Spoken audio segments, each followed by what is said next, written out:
Halo guys, halo teman-teman. Selamat pagi, Assalamualaikum warahmatullahi wabarakatuh. Izinkan saya memperkenalkan diri. Kami dari kelompok 5 mata kuliah hukum pajak dengan dosen pengamu Pak Bustomi.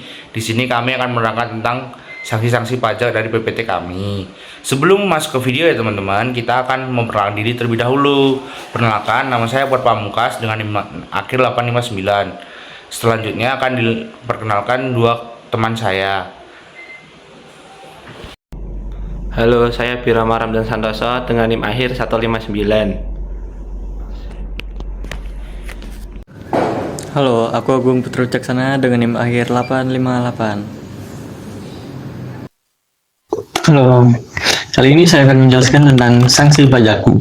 Nah, jadi sanksi pajak menurut Profesor Dr. Nardiasno, sanksi perpajakan merupakan jaminan bahwa ketentuan peraturan perundang-undangan perpajakan akan dituruti atau dipatuhi.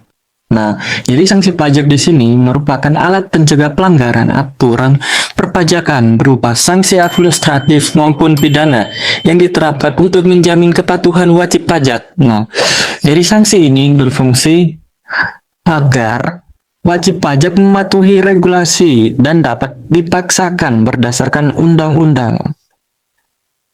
Nah, sanksi pajak sendiri menurut undang-undang dibagi menjadi dua. Yang pertama ada sanksi administratif dan sanksi pidana. Nah, yang pertama akan saya jelaskan tentang sanksi administratif. Nah, jadi sanksi administratif itu ada 3 jenisnya. Yang pertama ada sanksi bunga, yaitu dikenakan akibat keterlambatan pembayaran atau penyetoran pajak. Contohnya, keterlambatan bayar SPT tahunan. Nah, yang kedua ada sanksi denda dikenakan karena pelanggaran kewajiban pelaporan. Misalnya, denda 100.000 untuk keterlambatan lapor SPT tahunan untuk penghasilan pajak penghasilan individu.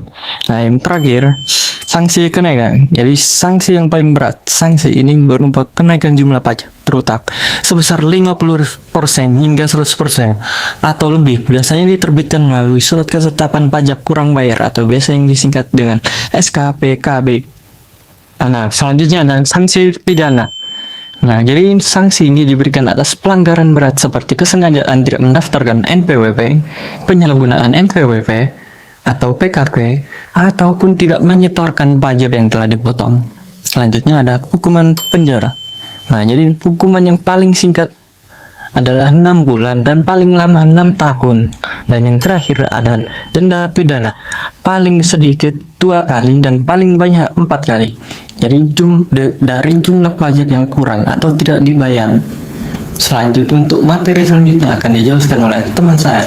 Baik teman-teman, di sini izinkan saya menjelaskan tentang beberapa prinsip dasar atau landasan hukum, sanksi, dan juga tujuan dari pajak itu sendiri teman-teman. Pertama yaitu prinsip dasar landasan hukum. Di dalam Undang-Undang 23A 1945 Undang-Undang Dasar, disitu jelaskan bahwa seluruh warga itu harus membayar pajak, jika tidak akan mendapatkan sanksinya. Yang pertama. Kedua, itu di Undang-Undang KUP di tahun 1963 teman-teman, yang diperbarui pada nomor 7 tahun 2021. Nah, di situ juga dijelaskan bahwa jika tidak membayar pajak maka akan dikenakan sanksi pidana. Apa itu sanksi pidana teman-teman? Sanksi pidana itu ada 2 teman-teman. Pertama itu sanksi administratif dan juga sanksi pidana. Sanksi administratif sendiri hanya sanksi berupa surat atau sebuah legaliter kepada pemberitahuan orang yang tidak membayar pajak akan membayar pajak. Tetapi jika dia tetap tidak ingin membayar pajak, maka terbitlah sanksi pidana teman-teman. Apa itu sanksi pidana dalam pajak? Sanksi pidana itu bisa berupa sebagai bentuk hukuman penjara atau hukuman membayar denda itu kepada negara teman-teman. Tujuan dari pembayaran sanksi pajak atau pembayaran pajak sendiri itu juga ada 3 teman-teman. Pertama, menerapkan asas legalitas, propagandis, dan juga beberapa sistem kemajuan teman-teman. Karena pada tujuannya itu jelaskan dalam PPT saya itu agar masyarakat itu mengetahui apa itu fungsi dari sanksi pajak teman-teman, agar mereka dapat membayar pajak itu sendiri. Yang ketiga, tujuan untuk membayar pajak sendiri itu ingin meningkatkan sumber daya APBD kita pertama. Kedua, ingin meningkatkan sumber daya pendapatan daerah kita atau daerah masing-masing. Yang ketiga, manfaat dari sumber pajak atau tujuan pajak itu untuk meningkatkan fasilitas-fasilitas publik yang ada di Indonesia teman-teman. Berikutnya akan dijelaskan oleh teman saya yaitu Abirama tentang konsep-konsep pajak ya teman-teman. See you. Oke teman-teman, di sini saya akan menjelaskan tentang 3 tahapan pengenaan sanksi pajak. Yang pertama itu ada pemeriksaan sebelum pengenaan sanksi pajak. Di sini Direktorat Jenderal Pajak itu melakukan penghimpunan data atau pengumpulan data dari wajib pajak itu tujuannya untuk mengetahui apakah wajib pajak itu melakukan pelanggaran atau tidak. Yang kedua ada pemeriksaan proses pengenaan sanksi pajak. Di sini ada surat untuk memeriksa langsung ya atau di lapangan langsung lah. Di situ tujuannya untuk mengetahui ya benar-benarnya soal wajib pajak itu apakah benar-benar melakukan pelanggaran. Di sini kita bisa mengetahui apakah pelanggaran itu sanksi administratif ataupun sanksi pidana. Lalu yang terakhir ada pemberitahuan hasil pemeriksaan pajak. Di sini wajib pajak itu wajib dikasih tahu bagaimana hasil pemeriksaan yang sudah dilakukan dari 2 tahapan tadi.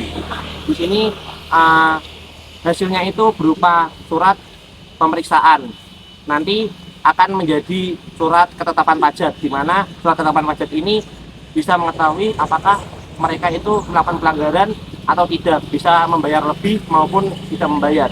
Sanksi pajak ini merupakan instrumen hukum guna menjamin kepatuhan para wajib pajak agar tidak melanggar peraturan hukum yang sudah ada. Dasar hukum sanksi pajak ini ada di pasal 23A Undang-Undang Dasar 1945 dan UU KUP nomor 7 tahun 2021. Tujuan penerapan sanksi pajak ini guna menghukum, memberi efek jera dan memulihkan aset negara. Sanksi pajak ada dua jenis. Yang pertama itu sanksi administratif dan juga sanksi pidana. Lalu penerapan sanksi pajak ini harus berdasarkan prinsip legalitas, prinsip keadilan dan prinsip proporsionalitas guna tidak adanya penyelewengan yang terjadi. Sekian pemaparan mengenai sanksi pajak dari kelompok kami. Kurang lebihnya mohon maaf. Wassalamualaikum warahmatullahi wabarakatuh. Selamat menyaksikan.